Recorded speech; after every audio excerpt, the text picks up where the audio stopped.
कहाँ रह गई ये चंदा? अब तक तो इसे आ जाना चाहिए था। पुनीत ने अपनी घड़ी में टाइम देखा तो 9 बज चुके थे और उसने जैसे ही पीछे पलटकर देखा, चंदा खड़ी मुस्कुरा रही थी। बदमाश, डरा दिया ना हमका। देखो हम तुम्हारे लिए क्या लाए हैं। ऐसा कहकर उसने अपनी जेब से एक डिबिया निकाली।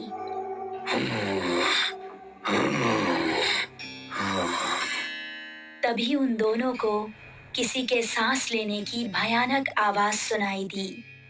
कौन है? ठीक सामने बरगद के पेड़ के नीचे उनको किसी आदमी का अक्स नजर आया। कौन है? सामने आओ।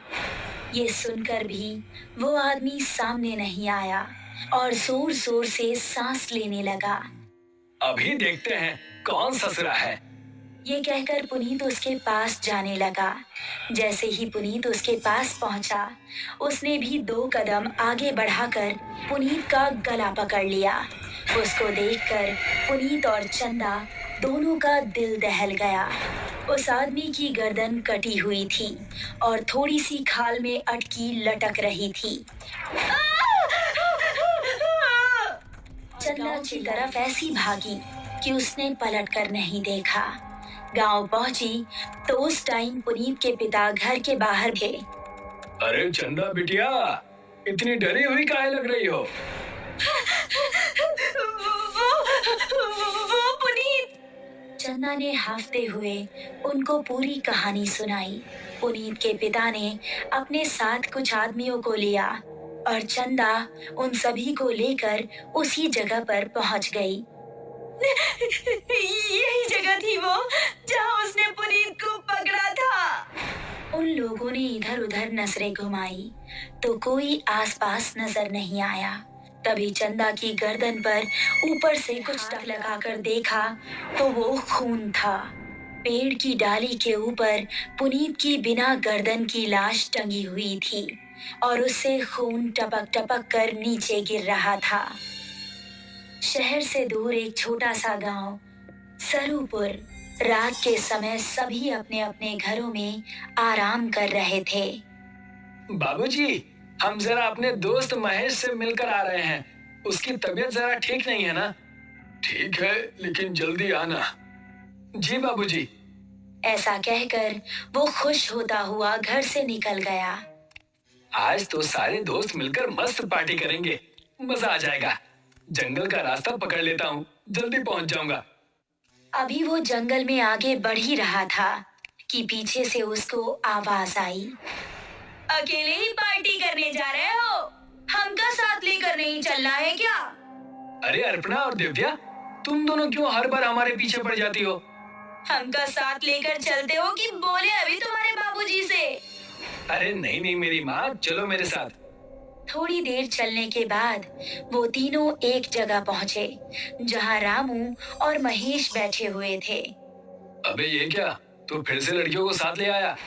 क्या करता है यार, हर बार की तरह इस बार भी धमकाने लगी थी दोनों। अब क्या करें, हम दोनों को भी अब पार्टी की आदत पड़ गई है। चलो थोड़ी सी शराब पी ली जाए। उसने पास ही रखी बोतल खोली और गिलासों में शराब पलटने लगा।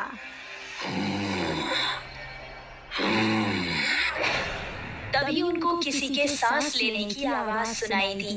उन्होंने देखा तो पांचों के रोंगटे खड़े हो गए। सामने से कठमुंडू चलता हुआ आ रहा था। उन्होंने कदम बढ़ाए ही थे कि तभी कठमुंडू ने दिव्या को पीछे से पकड़ लिया। उसने दिव्या को इतनी जोर से कसा कि उसके मुंह से खून निकल गया। बाकी चारों अब बेहद डर गए और वहां से भाग निकले। दिव्या उसकी पकड़ में फंसी दर्द से कराह रही थी।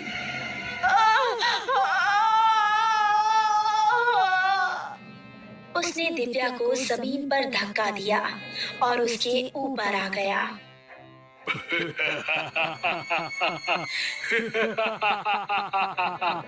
उसने दिव्या के सीने में हाथ डाला और उसके सीने से खून की धारा निकल पड़ी।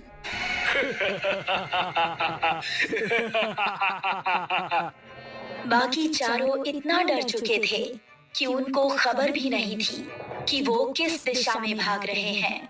वो काफी देर तक भागते रहे। अब अपर्णा की हालत खराब हो चुकी थी। वो आ जाएगा, रुकने का समय नहीं है। ऐसे कब तक भागते रहेंगे? हम जा कहाँ रहे हैं, कोई बताएगा? हम रास्ता भूल चुके हैं, हमें नहीं पता कि गांव किस तरफ है। क्या कह रहे हो तुम? फिर तो हम सबका बचना नामुमकिन है। तभी पेड़ के ऊपर से एक हाथ आया और उसने महेश का गला पकड़ लिया। ये हाथ कटमुंडू का ही था। राकेश ने महेश का पैर पकड़कर उसे बचाना चाहा, लेकिन कटमुंडू ने उसको पूरी तरह से ऊपर खींच लिया और वो तीनों चिल्लाते हुए वहां से भाग निकले। वो देखो, सामने वो घर, उसके अंदर चलते हैं। वो तीनों एक घर के अंदर घुस गए और राकेश ने जल्दी से दरवाजा बंद कर दिया। तभी कोई जोर जोर से दरवाजा पीटने लगा। तीनों का शरीर इस समय पूरी तरह से कांप रहा था। दरवाजे की धम धम उनके दिल को दहला रही थी। तभी खिड़की से कटमुंडू का एक हाथ अंदर आया और उसने अपर्णा का हाथ पकड़ लिया। बचाओ! अगर ये यहाँ है तो दरवाजे पर कौन है? राकेश ने दरवाजा खोला तो सामने गांव के बिरजू काका थे। बिरजू काका जल्दी से अंदर आए। उन्होंने कटमुंडू का हाथ पकड़ा और छुड़ाने लगे। कटमुंडू उनके छूते ही चीखने लगा।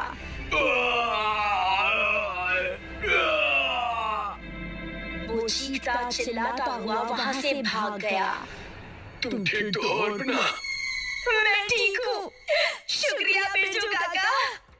तुम लोग यहाँ करने क्या आए थे, वो भी इस समय? हमसे गलती हो गई बिरजू काका, लेकिन ये कौन है और आपको देखते ही वो भाग कैसे गया? ये कटमुंडू है। ये सुनकर वो तीनों एक दूसरे का मुंह देखने लगे। बहुत सालों पहले हमारे गांव में एक डाकू पल्लव सिंह का बड़ा खौफ था। गांव में एक बूढ़ी औरत रहती थी जिसका एक ही बेटा था। उसने धूमधाम से अपने बेटे की शादी की। शादी के अगले ही दिन डाकू पल्लव सिंह ने हमला बोल दिया। उसने पति और पत्नी दोनों को मार डाला और सारे गहने लूट लिए। अपने बेटे और बहू को मरता देख बुढ़िया तड़प उठी। पल्लव सिंह, जिस सोने के लिए तूने मेरा परिवार उजाड़ दिया, यही सोना तेरे लिए अभिशाप बन जाएगा। तू कभी नहीं मरेगा, सिर्फ भटकता रहेगा और इस सोने से हमेशा दूर भागेगा। ये सुनते ही पल्लव सिंह हंसता हुआ वहां से चला गया। कुछ दिन बाद पल्लव सिंह के ही एक आदमी ने उस पर हमला कर दिया। वो उसकी जगह सरदार बनना चाहता था, लेकिन पल्लव सिंह तलवार के हमले से भी नहीं मरा। उसकी गर्दन आधी ही कटी और थोड़ी सी खाल में अटक कर रह गई।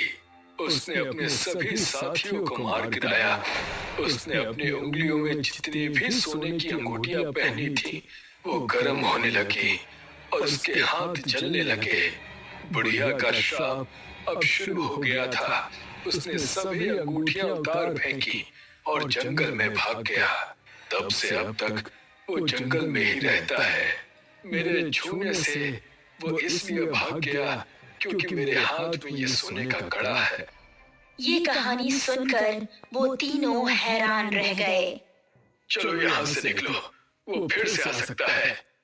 बिरजू काका को रास्ता पता था, इसलिए वो तीनों उनके पीछे पीछे जा रहे थे। जब वो जंगल की सरहद पर आ पहुंचे थे, तभी कटमुंडू वहां आ गया। उसने अपर्णा का पैर पकड़ लिया।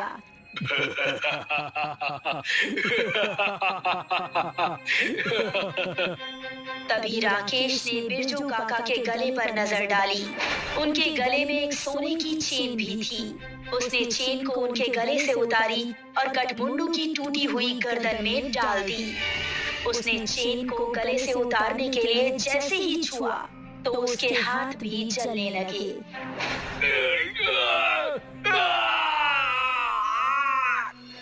वो वहां से भाग निकला